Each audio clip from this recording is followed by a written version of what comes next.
this clash in the winners bracket and the winners semi-finals, both sides have sacrificed pawns. It was Duda who's given up a pawn in his game, and now it's Magnus who's given up a pawn. But Tanya, I'm almost lost for words. I'm kind of struggling to get the words out because what is this? Why is there a pawn on h4? How is this relevant to White's position? White could have used that tempo to, I don't know, try and pick up the pawn he's down. And look at the bar, it's sliding away. I just want to backtrack slightly, very quickly here. Action replay. In this position, there's 3, 4, 5 even theoretical moves. The main move being queen to c2, picking up the c4 pawn. Knight e5 is another one, but queen c2, queen a4, everything is aimed towards picking back this pawn. Magnus says, I don't care, in the style of AlphaZero, in the style of Daniil Dubov, plays h4, question mark, not approved by the computer. But I mean, if we whiz forward to the kind of game position, not just there did he refuse to take the pawn, he could have taken it now. Magnus, he's maybe just forgotten how to count, or he's really condemning materialism, but knight c3, and what he's done in this position, I don't know. He's just lost another move with the white bishop. Tanya, it feels like if the black knight is just able to get out, if the black bishop gets out, then Denis is just winning. He's a pawn up.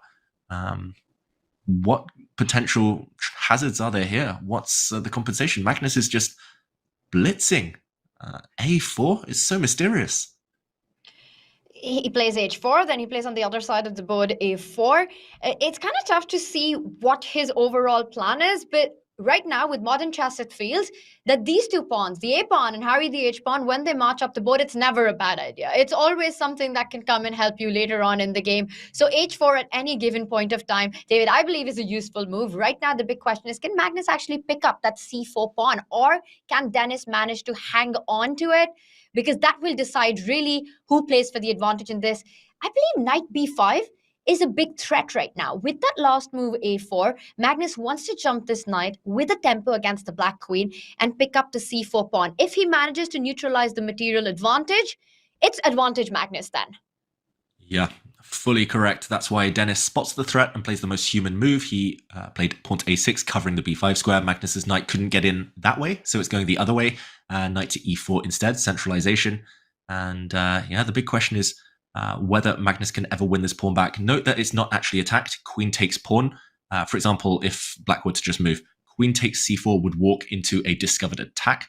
Bishop takes f2 check, and the white queen would be undefended on that square. So Magnus's next move is more likely going to be rook to c1. I was going to say, no, it's a5. Okay. En passant, in the air, if black ever pushes the b pawn, really clever little move there. So pushing the b pawn now would run into a capture on b6. What do you think? Is Magnus holding the balance? Maybe I was being too harsh on this idea. It's just, I'm too classically trained, Tanya. h4, it's just blown my mind.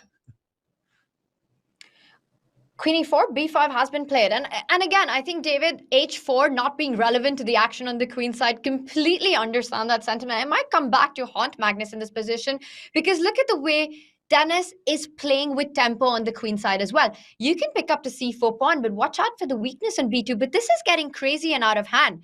The e5 pawn is under attack. The c4 pawn is under attack. White's b2 is a big weakness. Magnus takes a breather. I think he's enjoying the tactics that exist in the position. Looks pretty chill on camera. Bishop c3, a consolidating move. The moves are coming in fast and quick. Magnus doesn't care about the pawns. He's not picking up the c4 pawn. Queen to f5, attacking that knight on d7. It's every move comes in with a threat. Yeah, it's actually impressive the way Magnus has held a big advantage over the clock on the last few moves. Denis has tried to play quickly. It's noticeable. Denis, normally the name of the game for him is accuracy. He would rather spend more time and find the best move. But Denis, you can tell he's tried to up his speed. He's been willing to give back the c4 pawn. Magnus could have taken the c4 pawn half a dozen times now. But no, Magnus keeps asking different and difficult questions. This time, like you said, attacking the knight, attacking this pawn. Actually, if knight takes on e5, if the queen ever takes, there's always going to be threats against the black king. Ooh, pawn to e4, Tanya. This is getting complicated now. Denis, trying to simplify. Absolutely, David. And I think both of us were surprised because it just opens the sniper on c3, and one can just imagine so many threats coming on to g7. But be careful with black's queen on b6, having the flexibility to slide over to the king side. You might be able to defend that checkmate. The big question is what happens after the white queen picks up that knight on d7, gives up that knight on f3, and then to recapture with the pawn. How do we evaluate that? Yeah, let's just jump in to show this, Tanya. I'm expecting Magnus to play this, but it's a critical moment. Lots of captures in mind, so he's going to take a bit of a longer think. And here, I like your move, pawn takes pawn. And if white gets one more time, queen to g4, threatening checkmate on g7, white is simply going to win a pawn. Finally, he might get greedy and take on c4. I still think white's risking nothing, level material though, but the question is whether black is able to trade off bishops. I'm not sure which rook he should use, but maybe the idea is to trade this beautiful bishop off, and then Denis is safe. So Magnus is actually thinking, if we go back to the game position, in this position, maybe he's not going to take back. First, he plays queen g4. Great accuracy from the world number one, threatening a mate now on g7 and not allowing bishop to d4 yet. He'll only capture back on f3 at will. Maybe even with his bishop on the next turn. White is better now, Tanya. That's actually awesome. This intermezzo, this intermediate move of queen g4 keeps the initiative going. Magnus Carlsen just always so precise with his move order. Now he captures with the bishop. If you trade on g4, yes, you can go into an endgame, but I still think that's a lot for white to play for because black's got two weaknesses on the board.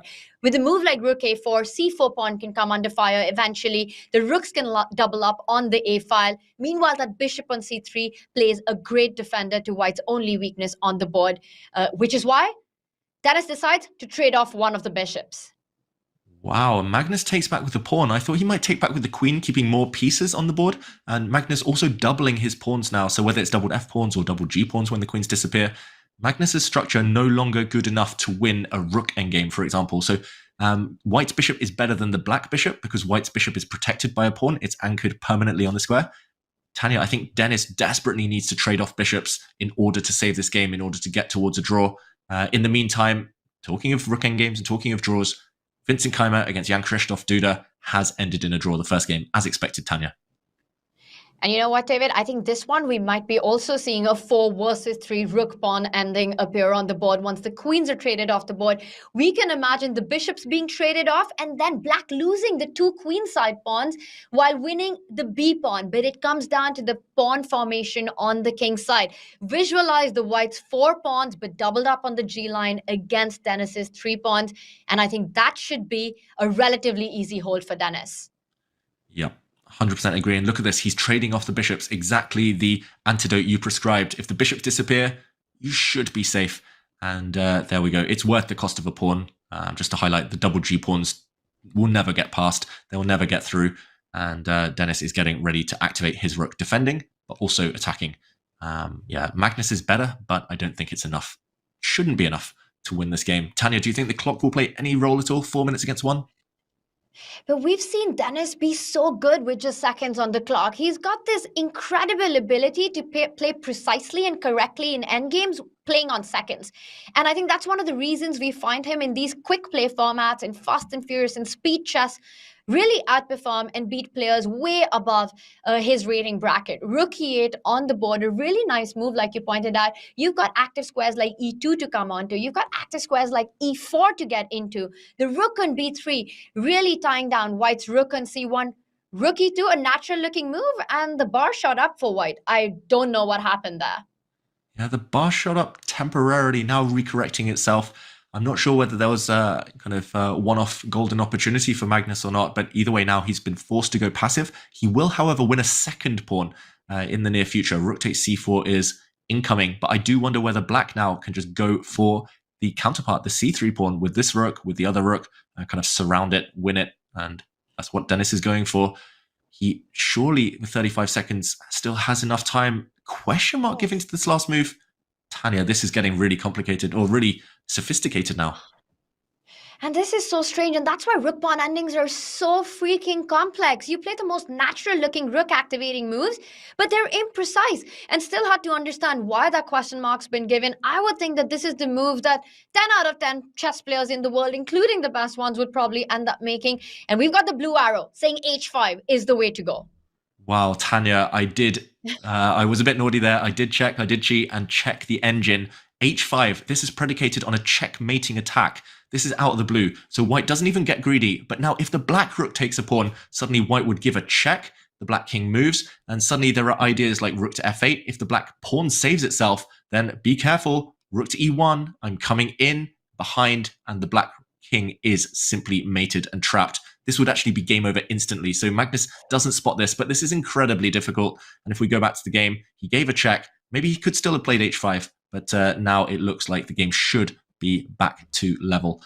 Should fizzle out towards a draw. The black king no longer attacked by two white rooks. And Tanya, if c3 goes, it's what you said, 4 versus 3, not enough. No, that's not going to be enough. And I think 28 seconds or 20 seconds in that position will be enough for Denis Lazavik to hold. Magnus can start putting pressure against that f7 pawn. But I think, again, you do end up losing c3, but just a move later. Black simply defends it with a move like f6. And then c3 eventually will fall. I'm still expecting a 4 versus 3 in this one. And David, if Denis manages to hold his game 1 with the black pieces, I think that's a dream start for the 17-year-old. That will be huge, Tanya. You're right. He's been under pressure, Denis. Let's face it, from the off. He might have had an objectively better position maybe from the opening, but Denis was always down on time. Magnus was trying to catch him out there. But in the meantime, there have been some extra moves, a few trades, 4 versus 3, however. And yeah, it feels like Magnus, again, applied pressure, just like Vincent was doing in the other game. But all rook endgames, are they drawn, Tanya? That's the big question. Not when you're playing against Magnus Carlsen. How many times have we said that Magnus has just outplayed his opponent in an equal position? But right now, I really like what Denis is doing. He's doubled up on the d file to try and offer some rook trades along it, which Magnus immediately stops with the move rook a4. So no more ideas of trading the rook. But that just means that white's rooks, Magnus's rooks, are unable to create activity of their own. One of them leaves the 4th rank, and Denis will start chasing with the idea of a rook trade. Rook f4 played. I think this one's heading to a draw. And I know it's Magnus Carlsen, and we know his endgame touch. But David, I'm predicting a draw in this one. What about you? Yes, I say it reluctantly because I want to see blood spilled on the board, but Denis is doing everything right. Rook, double rook now on the 2nd rank, tying down one of Magnus's rooks. And it's what you said earlier. If the double rook kind of combo disappears, if there's one set of exchanges and it's just a pure 1 rook endgame, then dead draw. Denis would draw that in his sleep against anyone in the world, even against Alpha Zero. But Magnus desperately trying to cling on with both rooks. It's only the clock. That's the one ingredient that could spoil this for Denis. I think Magnus at some point might play a move like g5 or h5 just to at least change the pawn structure. There we go. At least try to create a pawn majority, but still should be within the drawing regions here, drawing territory. I think there might be a twist or turn ahead. Magnus might get one chance. It should be a draw, surely. If Magnus gets one chance, he's going to be all over it. He's traded off a couple of pawns, which means black edges closer to the draw, but it also means you change the pawn structure. The f-pawn is now a weakness that you have to keep intact, and white is able to defend the f2 pawn and put pressure on f6 at the same time by placing the rook on f4. So Denis still has to be a little careful, and oh my god, is this the big chance? What has Denis missed? Wow, I don't think it's even tactical. I think Denis has just put his king on the wrong side. Denis's king is getting caught now in the crossfire. The king doesn't have too many safe squares, and it's actually trapped between its rooks almost. Tanya, it feels like Magnus is improving. I'm not sure where the win is, but he's getting close. And one gets the feeling that Magnus does. I don't know if you saw that, but that was a reaction from Magnus on the camera. He just had a different stance once he got g4 in. He senses it. He senses that the position has changed. His winning chances here. David, you've got to break this down for us. How does Magnus convert this? Is the f-pawn just about to fall? Oh, it would have done. If the black king had moved, the f-pawn would have dropped on the 6th rank. Now the big question for Magnus is to trade or not to trade. Maybe he can just go up to the 7th rank. He wants to give a check from behind. If you can drive the black king further away, then trading one set of rooks might be okay because the white king is going to march towards the black f-pawn. I think Magnus has to combine an attack against the black king with an advance of his own king. And okay, he goes passive instead with 1 rook, but it's all about the f-pawn. I think actually long-term this is winning. There's going to be rook h6. There's going to be g5 if you pin along the 6th rank. I think Denis just put his king on the wrong side. The black king needed to be on the other side of its pawn. And okay, here we go. Magnus is going to drive the black king too far away. He's found You it, don't want to Tanya. take with the f-pawn because that would mean a rook trade on the 6th rank. So he's forced to take with the king, allowing the checks on f5. This is all over for Denis Lazavik. Magnus Carlsen continues to create magic in these endgame, and look at the flawless technique. Wow. G5. I was going to say go the long way around. The white king could have walked up the board, but why not this way? And now the black king, note how it's cut off. The black king can never pass the e-file. And yeah, white's f-pawn now is going to cost black his rook. Magnus magic. How many times do we say that, Tanya? Every single game. He's done it again.